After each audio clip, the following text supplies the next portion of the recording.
Lord is. Amen. Amen.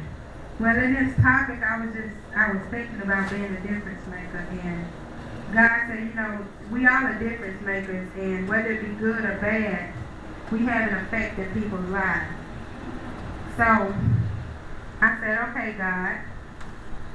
And he said, you have to decide what to do with your time that is given to us. We're all given 1,440 minutes in every day of our lives. And how are we using them?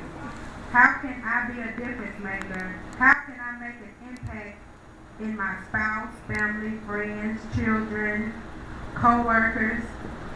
First, we must allow God to change us, then allow Him to change others through us. Amen.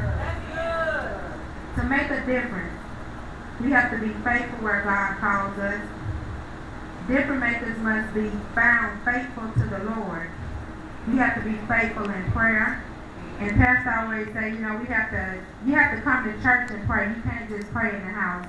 And I was thinking about that last week. I said, he's right. We have to go out. We have to come to the sanctuary, and we have to pray for people. We have to call out to the Lord. For some people who can't come here or who need prayer, but they just don't want to do it. So, we have to sometimes come out to the house of God and pray. And we have to get out of our comfort zone, and we have to come in here and lay before God so it can be some deliverance in the house. And it's so easy to put our mouths on people, but we got to stop doing that. We got to see people through the eyes of God in a spiritual sense, because it's not the person, it's the spirit that's in them. Amen. And faithfulness too, we have to be faithful to witnessing. Every fourth Saturday at 11 o'clock, we go out to witness. And it shouldn't be a time on witnessing, because there's souls out there to be saved. There's somebody that needs deliverance. At that time that we want to cut it off, there can be a soul we miss that next minute. And it's all about building God's kingdom and winning souls and getting people to heaven. That's what it's about. So we all need to be witnessing. That is very important, because the Bible says after you have been baptized, after the Holy Ghost has come upon you, you shall receive power to be a witness. And that's what we're supposed to be doing, is out witnessing, building up God's kingdom, and we shouldn't set no time limit on that. So I thank God for that word too, because He was dealing with me with that. And I always say, well, I need a babysitter. I want to carry my kids from now on. They're going to go with me. Amen. Amen. And we need, it also says we have to be faithful in seeking God. We got to pray. We got to get in our word every day. And sometimes I know we get tired and we get sluggish, and after working the job, we do everything we have to do on a daily basis. But at the end of the day, that's when we're going to get in our word, but then be sluggish. I like to give God the first fruit when I first wake up in the morning at my best. It's good to spend time with God like that, because you don't know what you're going out to deal with in the day, on your job. And just when you walk out your door, you got to be ready for the day. And you got to stay in your word. And you might run into somebody you need to pray for. You got to encourage somebody. And it's always good to be built up in God's word before you go and talk to somebody else. And once you're born again through the blood of Jesus Christ, you become God's son. You become a Christian. And once you're a real Christian, your life is transformed from the inner heart to your very words and action. Once you're a real Christian, your life is going to line up with the Word of God. You're not just going to be saying you're a Christian, but everything that you do, everything that you say is going to line up with the Word of God.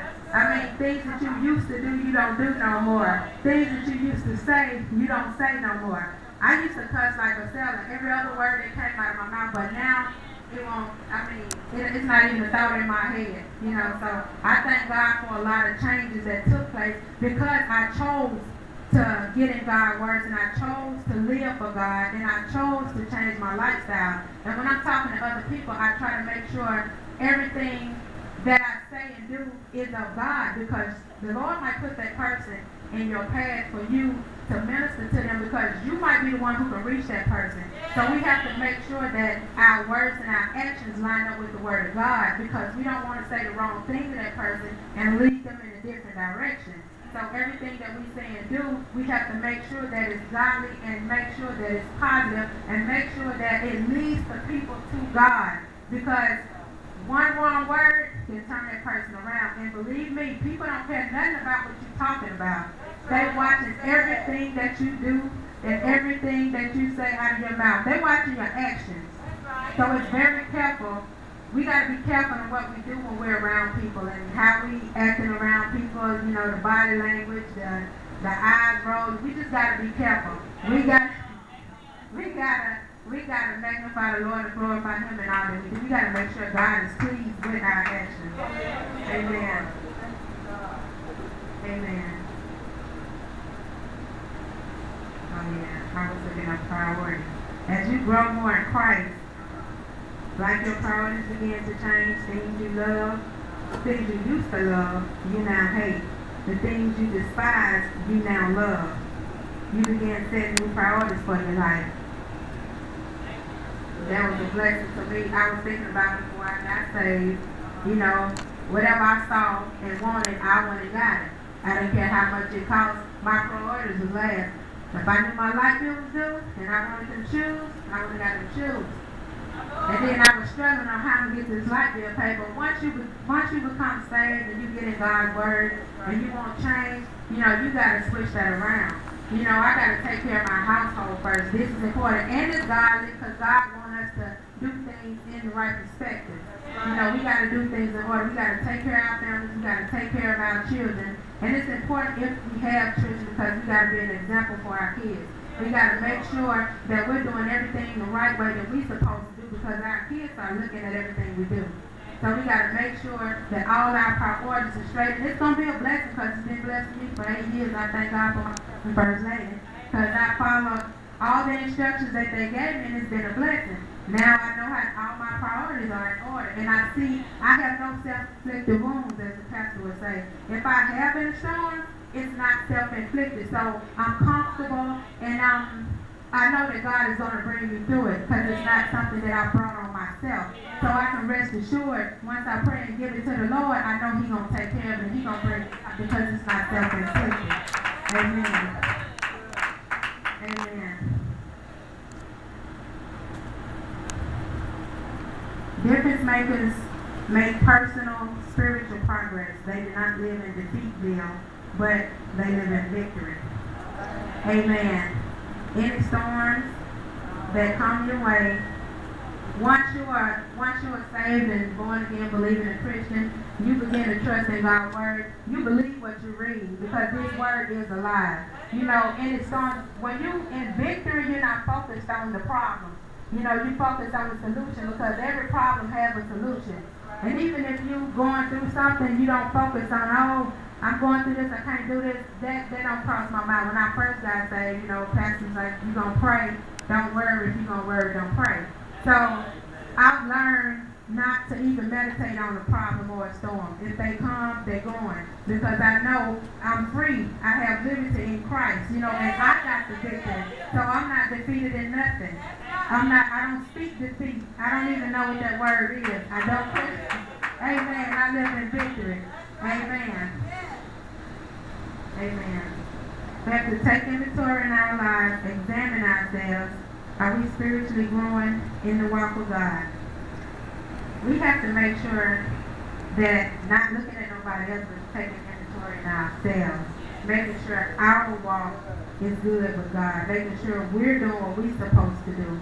Not just coming into the church building to say, we went to church Sunday, so I'm okay. I hear a lot of people, they go out and party and do whatever they do. They say, well, I'm getting up to go to church Sunday. No, you can't just read the Bible. You just can't come in the building and then go do what you want to do. It don't work like that. If you want change, you have to come to church. You have to make a change in your life. You have to live what this word says. It's more to this walk than just coming in the church building. You have to change your life. If not, you're going to hell, point blank. You can't just read the Bible. You got to walk with God. You got to look in His word. You got to follow what the word says. And the word says, assemble yourself with other believers. So you got to do that. You can't get the word at home by yourself because you need a preacher to hear. And without a preacher, you can't hear what the Lord has to say. I can open up this book all day at home, but some stuff I'm just not going to get. But I thank God that I'm able to come in here and on our Bible studies, if we have questions, I'm able to ask. Even I can call the first lady pastor and ask them, what does this mean? And that's a blessing to have. But that's because I want change in my life. That's because I want to walk upright with God. And I don't just want to say I'm coming to church, because just coming to church is not going to get me to heaven. My life has to line up with this word right here. And that's what I want. Because I don't want to play with God. I don't want to just come up in here. I don't want to waste my time. You know, I'm in this walk for life, and I want to go to heaven. I want to live with God. And I'm not going to just come in here on Sundays. That's not going to get me to heaven. I need to walk in this word, and I need my life to line up with this word. Amen. Amen. And this is talking about praise. How is your personal praise? Is it becoming sweeter, fuller, deeper, anemic, cold, or routine? We praise God in all that we do. If it's cleaning the bathroom, that's praise. Teaching a class, ushering. Remember, it's not how big or small it is, but how faithful you are in it. Faithfully doing the common things uncommonly well. Everything that we do has got to be done unto God, and we got to do it at our best.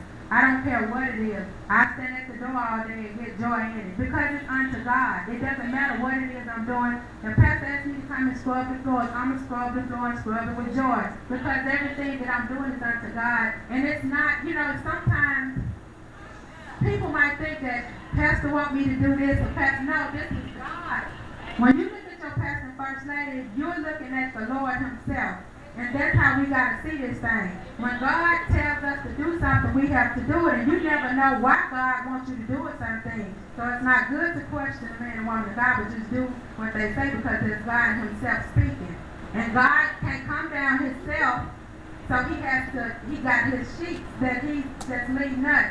And they're our shepherds, so we have to do what they say. So anytime that we're asked to do something, we should just do it with joy because the Lord is pleased. Amen. Amen. And this talking about how we look at people and situations. We have to look at the people and situations through the lens of Scripture. We have to discern right from wrong, the godly from the ungodly, people we know, strangers, co-workers, visitors. A lot of people will speak of how spiritual they are, but it's not who they are, but they have to show us the fruit of their life and their love for God and others. Just like I just said, you can talk all